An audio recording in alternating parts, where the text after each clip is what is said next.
All right, so self-love is the decisions you take, the choices you make, the kind of people you allow in your space, in your life, the things you allow yourself go through.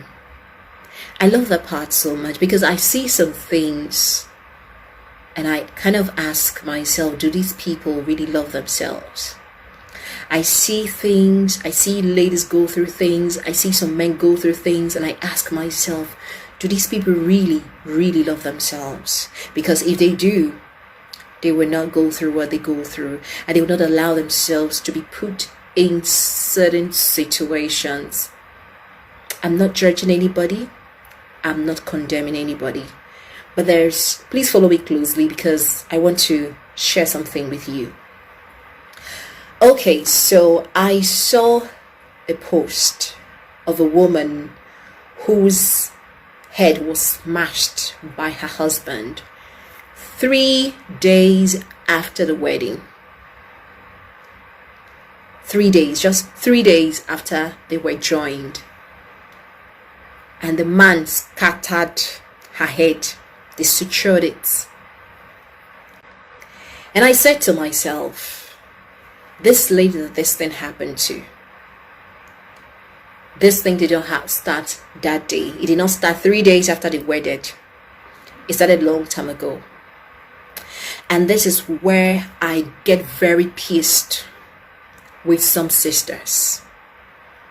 This is where I get very angry with some brothers who are abused, physically abused by the women in their lives, and ladies that are abused by the men in their lives, husbands, boyfriends, acquaintances, whatever. I have been abused before in a relationship.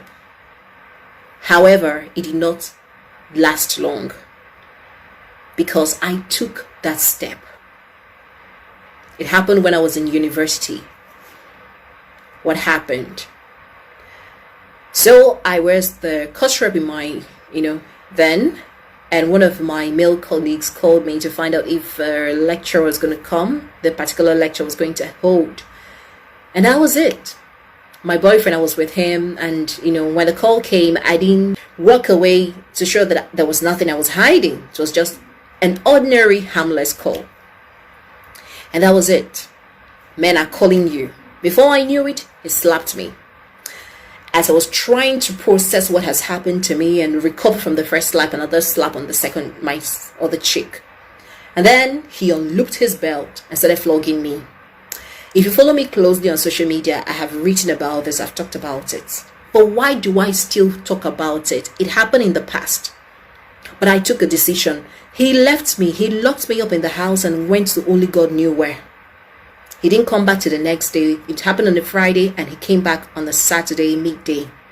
I was in that house. And while I was there, I took the decision that never again. I didn't go back to that relationship. I walked away.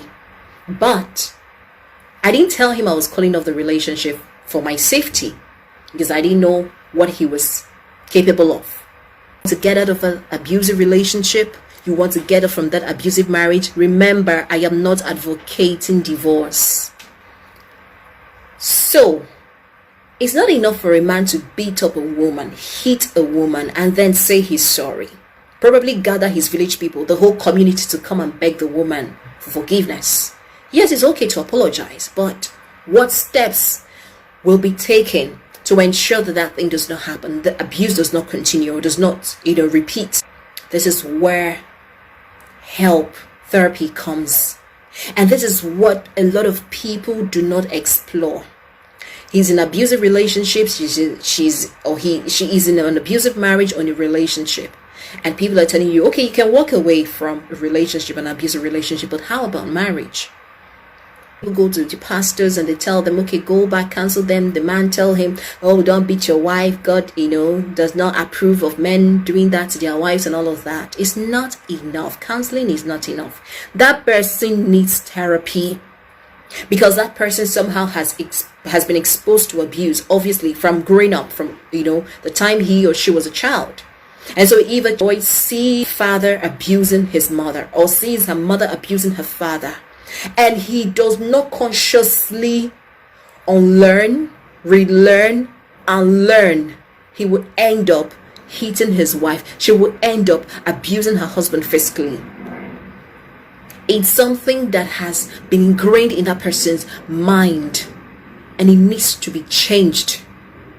And so when I say for people that are married, separate from that person. Separate from the person who is abusing you, and let the person get help.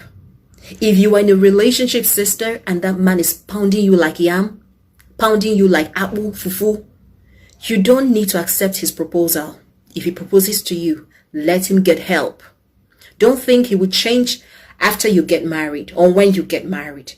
In most cases, they don't change. You don't need to propose to a lady if you're hitting your girlfriend or your fiancé. You need to get help. It's know what is good for you. You will not put yourself in a situation that you'll be so helpless. You will not put yourself in a situation that you are at the mercy of a man or someone else. Not just in relationship, but in life generally. Self-love will not make you accommodate anybody in your space that puts you down, that treats you like an animal, that treats you like you don't worth anything. So self-love cuts across relationship. It cuts across what we do in our relationships, in marriages. So do you love yourself? Do you really love yourself? Two things are important here. Just before I go, if you're in an abusive relationship, walk away while you're alive. Love is not blind.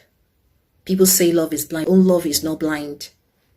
It is wise. Love is wise. Love is not foolish. Walk away from the relationship. Do what you need to do for yourself, for your own good.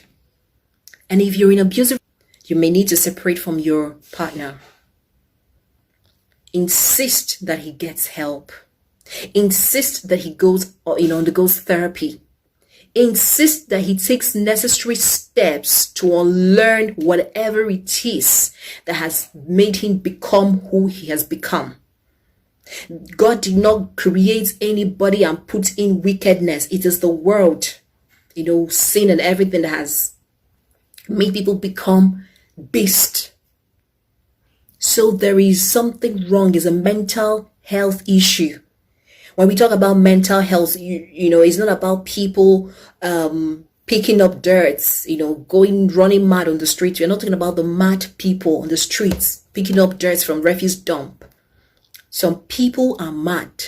They are driving because on corporate, it's just that they have their different level of madness that's manifest in different situations. All right, so I hope you were able to take a thing or two from this video. I will share more. Have a great day.